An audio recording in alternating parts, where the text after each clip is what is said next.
KEYC News Now to Go is sponsored by River's Edge Hospital and Clinic. People caring for people. Moments like these make life worth living. River's Edge Hospital and Clinic is your partner in taking control of your own health. Take your steps towards a lasting tomorrow. River's Edge Hospital.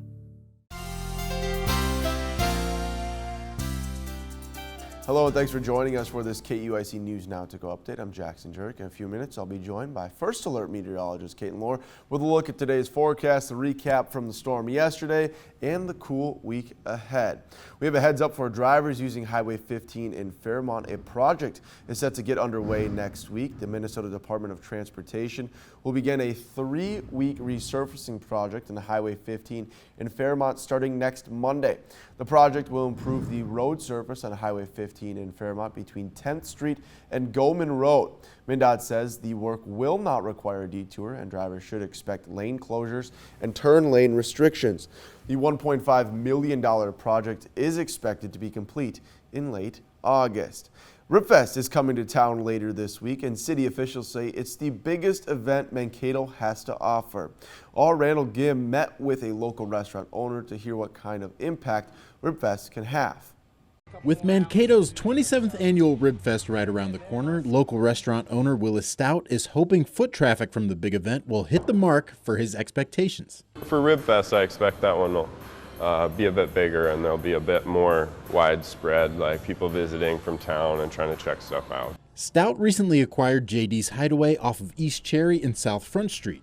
With being about a mile away from the Vetterstone, Stout is proud an event like RibFest is nearby. As you get in at a great price, it's awesome the city does what they do to make that happen and that they're booking cool acts for it. The man in charge of booking those acts is Eric Jones, co-director of the Civic Center and Amphitheater. Jones says an event of this caliber requires a lot of planning. So much so, he's already working on RibFest 2026.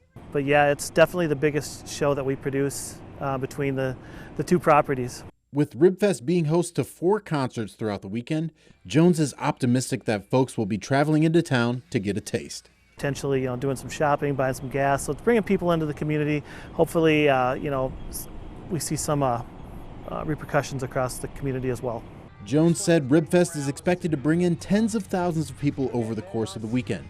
In Mankato, Randall Gim, KEYC News Now. And if you're wondering where Stacy Steinhagen is, she is traveling with a lucky group of adventurous viewers. Stacy is loving her trip high in the Rocky Mountains. Okay, so we are here in Whitefish, Montana, and I can just wave to you from the chairlift here. 6,800 feet is the elevation that we're at the highest point.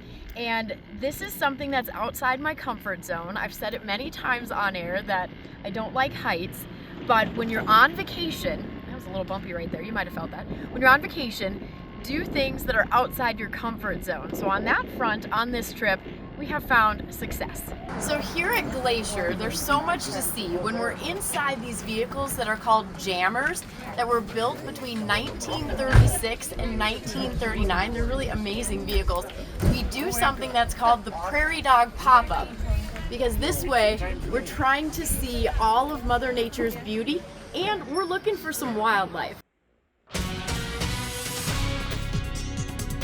Switching gears now is Caitlin Lohr joining me at the desk. Caitlin, I don't know about you, but Whitefish, Montana and Yellowstone National Park all look like a lot better than what we had going on last night, and it's not even close. So I shout out to Stacy for sending all of that. It looks like a ton of fun, but maybe a little bit of enviness here.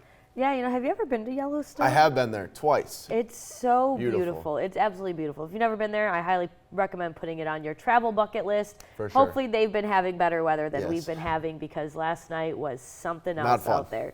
Definitely not fun. Lots of storm damage. People without power still as of earlier this morning. Hopefully that's kind of trickling back by this point. And the good news is it's going to be a little bit quieter today, but the bad news is there's still a chance of storms for tonight. But yes, I was going to say not quite nearly as dangerous as we dealt with last night. So jumping right into it, I don't want to scare you, but we do have a severe storm outlook for tonight. Thankfully for tonight, it is just a low threat. And right now, as of what we're seeing, that low threat is going to lead to potentially a couple of strong to severe storms in southwestern Minnesota, really along that line of I-90 into northern Iowa. The main concerns would be large hail possible, followed by damaging winds, with a very, very, very, very, very, very, very low tornado risk. So not entirely able to fully rule it out, but I can say that the tornado risk is way over there. We don't really need to worry too much about it. What we're going to be watching for, like I said, is that chance of large hail and maybe some stronger winds and or wind gusts in southwestern Minnesota to north central to northwestern Iowa. So taking a look at the futurecast, we're going to see a little bit of sunshine through this afternoon before those clouds really thicken up going into the mid-afternoon hours. Temperatures more so on the seasonal side. That means low to mid-80s by this afternoon. And then a cold front moves in through tonight. We'll see that in southwestern Minnesota between the hours of 9 and 11 o'clock tonight. And then this is going to move eastward beyond 11 o'clock tonight, reaching the Mankato area between 12 and 1 o'clock tomorrow morning. And then by about 2, 3 o'clock tomorrow morning, most of that rain and those thunderstorms are going to hover along and south of I-90 with just a few isolated showers possible up here as far as Mankato, Waseca, New Ulm go, New Prague, Marshall, Redwood Falls going into tomorrow morning. So again, I'm going to reiterate, most of that rain, most of those thunderstorm chances are going to be along and south of I-90 with just a handful of chances between New Ulm, Mankato, New Prague, and Waseca anytime around midnight tonight. As we take a look for today, like I said, it's going to be on that seasonal side with a high of 83 degrees, a couple isolated showers possible through the first half of today, and then scattered chances as you saw in the futurecast for tonight. Again, more so along the border of Iowa and Minnesota.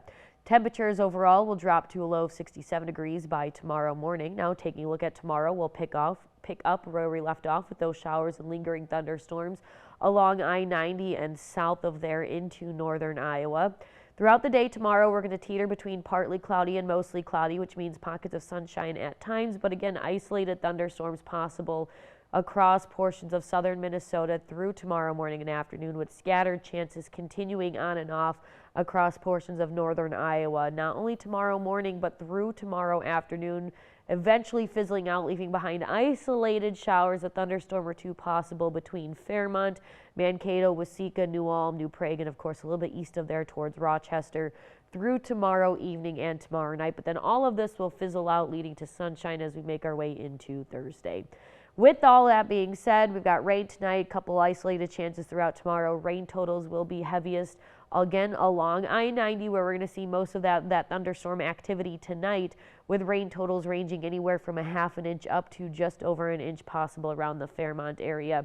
Outside of where we'll see those thunderstorms tonight, rain totals will likely range between a tenth of an inch up to a half an inch on the high end. Here's a look at your extended forecast showing temperatures dropping into the 70s by tomorrow. We'll see mid-70s throughout the rest of this upcoming week and into the weekend, with quieter conditions, a chance of storms next Monday, with seasonal temperatures in the low 80s returning by next week. Once we recover from the storms last night, I think we could all maybe give a round of applause to the weather team for giving us some much needed cooler, enjoyable temperatures. Yeah, I'm excited. To say the least. Well, thank you very much, Caitlin. And thanks for watching this KEYC News Now to Go update. Stay with KEYC News Now for the latest local news, weather, and sports on our website. And download the free KEYC News and weather apps for the latest headlines and forecasts.